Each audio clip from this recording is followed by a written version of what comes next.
Good morning दोस्तों। CBRK Saini BEd classes में आप सभी का हार्दिक स्वागत है, अभिनंदन है।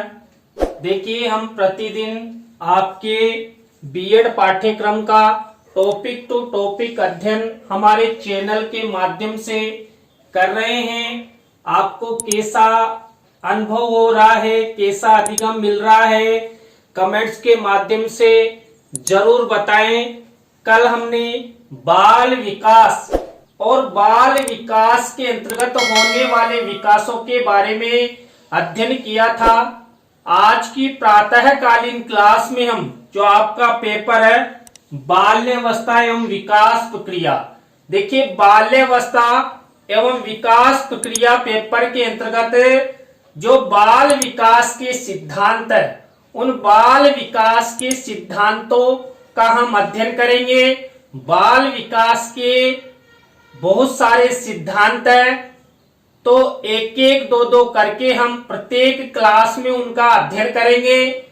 तो बाल विकास के सिद्धांतों के अंतर्गत जो बाल विकास सिद्धांत का जो पार्ट फर्स्ट है, इसके अंतर्गत हम आज की क्लास में समान प्रतिमान का सिद्धांत और निरंतरता का सिद्धांत, इन दो सिद्धांतों के बारे में अध्ययन करेंगे।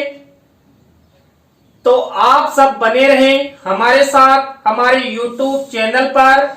यदि आप हमारे YouTube चैनल पर पहली बार आए हैं तो हमारे चैनल को सब्सक्राइब करें और पास ही बने बेल आइकन के बटन को दबा देंगे। देखिए, जो बाल विकास के सिद्धांत है, उन बाल विकास सिद्धांतों के अंतर्गत हम सबसे पहले समान प्रतिमान सिद्धांत का अध्ययन करेंगे कि समान प्रतिमान सिद्धांत क्या होता है। इसके अंतर्गत देखिए, पहला पॉइंट, समान प्रतिमान सिद्धांत के अर्थ को स्पष्ट करते हुए हरलोक ने लिखा है।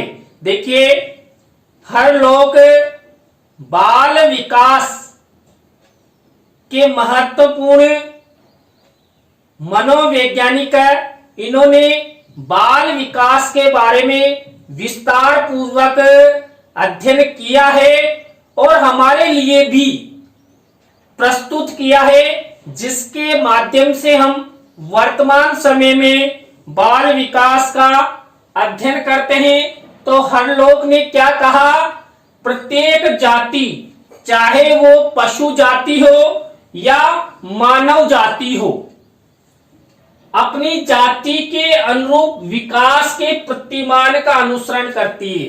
देखिए, हरलोक के कहने का तात्पर्य कि जो ये संसार है, इस संसार में चाहे पशु हो या मानव हो, तो पशु और मानव अपनी अपनी जाति के अनुसार अपना अपना प्रतिमान निर्धारित करते हुए उनका अनुसरण करते हैं और विकास करते हैं। इसमें मान लीजिए मानव है तो मानव का बच्चा मानव ही होगा और उसका विकास मानव के तरीके से होगा। और यदि किसी जानवर का बच्चा है, बछड़ा है, तो उसका विकास जानवर की तरह किया जाएगा, ना कि जानवर के बच्चे को मानव के बच्चे की तरह अनुसरण किया जाएगा, विकास किया जाएगा। देखिए, जानवर के बच्चे को मानव जाति में और मानव जाति के बच्चों में कुल मिलाकर अंतर होता है। उस अंतर के अनुसार अपने अपने अनुसार उनका विकास करते हैं और आगे बढ़ते हैं। जैसे एक उदाहरण देखिए, संसार के प्रत्येक भाग में मानव जाति की शिशु के विकास का प्रतिमान एक ही है और उनमें किसी प्रकार का अंतर होना असंभव नहीं है। देखिए, जो ये वर्तमान संसार है, इस संसार में जितने भी मानव है और मानवों के जो बच्चे हैं, शिशु हैं, उनके विकास का प्रतिमान यानी कि मॉडल एक जैसा है, समान है, क्योंकि मानव एक जाति है और मानव से मानव ही जन्म लेते हैं। जो बाल्यावस्था के विकास की प्रक्रिया को निर्धारित करते हैं और अपना बाल विकास करते हैं, और मानव भी अपने बालकों का विकास समान प्रतिमान के अनुसार करता है। देखिए, प्रत्येक मानव चाहता है कि हमारे बालकों का विकास अच्छा हो, उसमें अच्छे गुणों का विकास हो, वह अच्छी शिक्षा ग्रहण करे, वो क्षमतावान हो। तो पूरे संसार के प्राणियों, मानवों का जो बाल विकास से संबंधित प्रतिमान है, मॉडल है, वो एक जैसा है। तो इसमें अंतर नहीं पाया जाता है।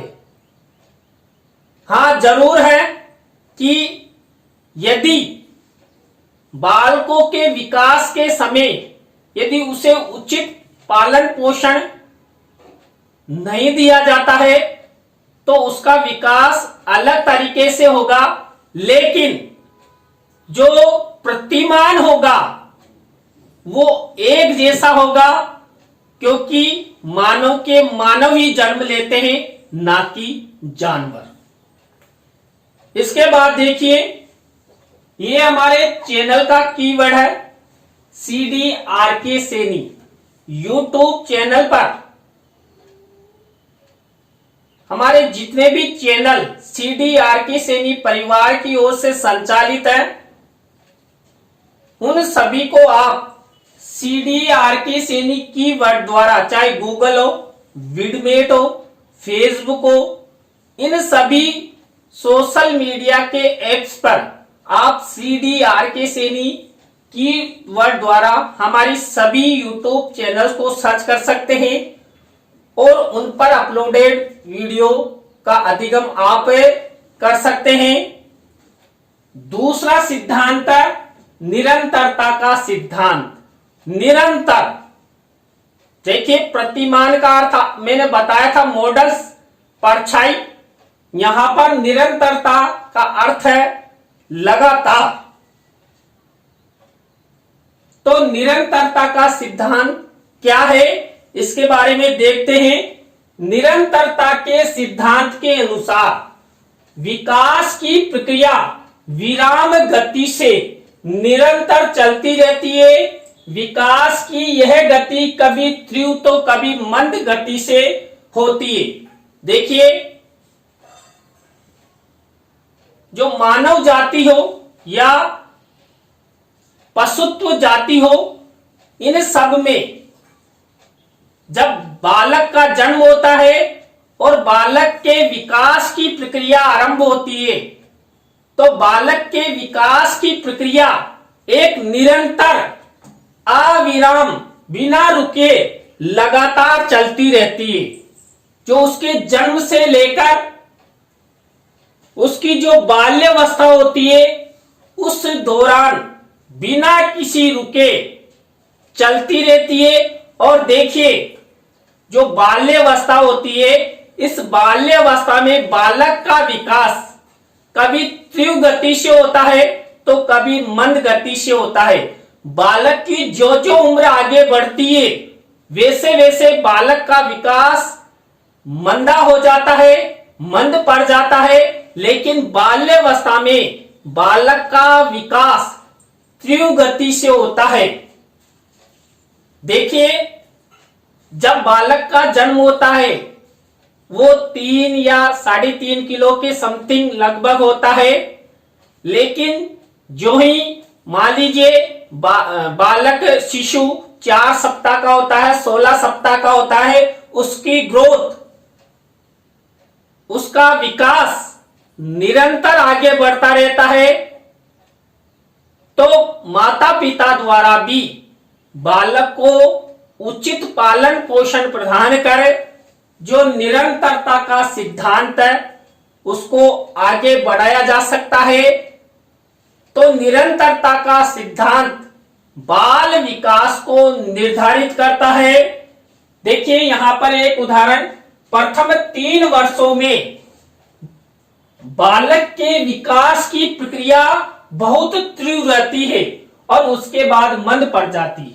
मान लीजिए कोई बालक है और उस बालक का जन्म होने के बाद जब वो 3 वर्ष का हो जाता है तो 0 से 3 वर्ष के मध्य जो बालक के विकास की प्रक्रिया है, ग्रोथ की प्रक्रिया है, वो बहुत तेज गति से होती है और धीरे धीरे जब बालक की उम्र बढ़ती है विकास मंद गति से होने लग जाता है।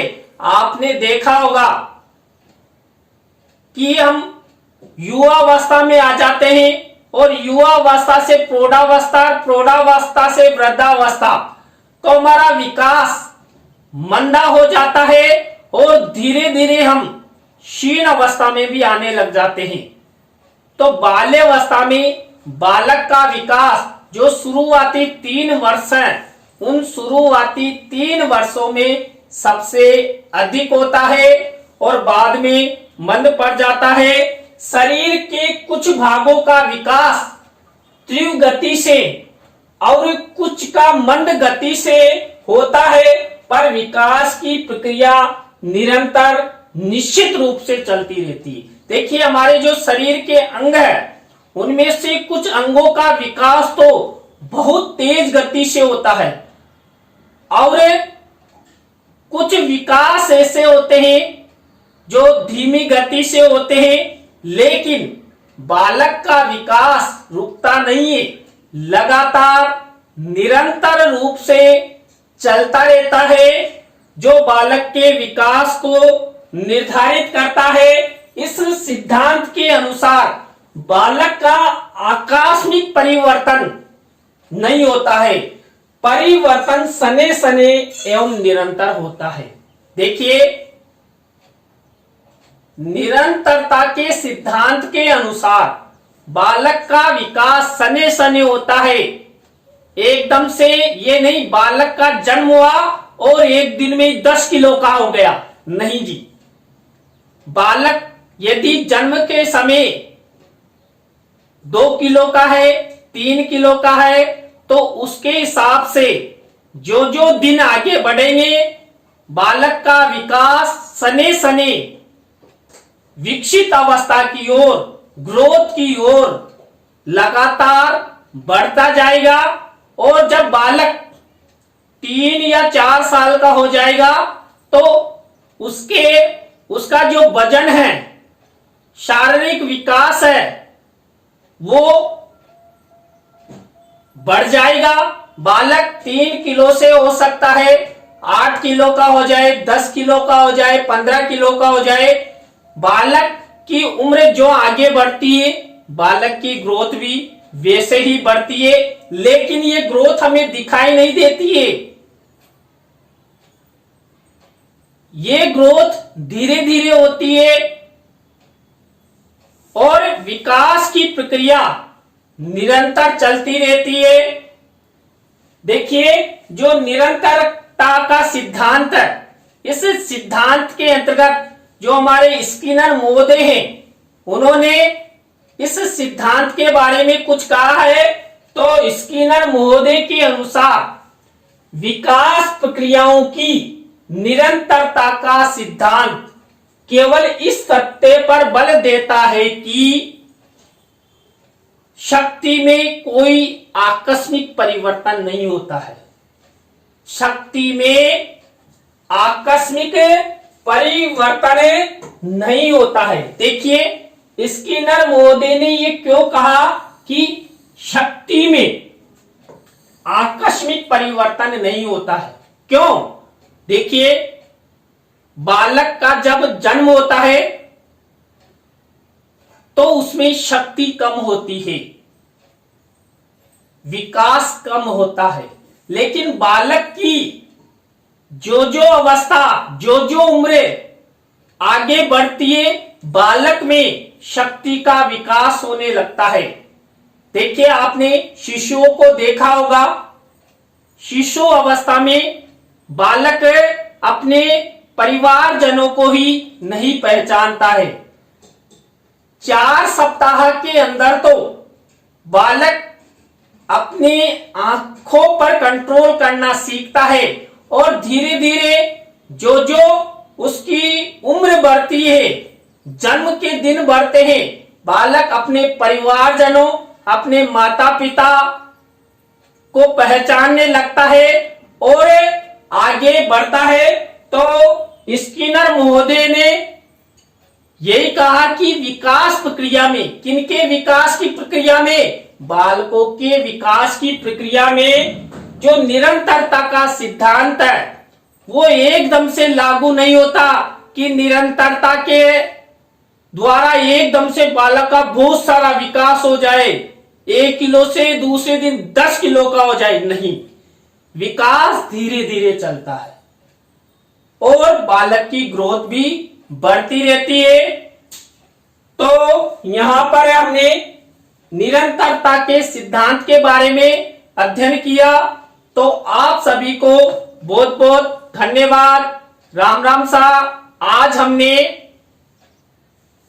समान प्रतिमान का सिद्धांत और निरंतरता के सिद्धांत के बारे में अध्ययन किया।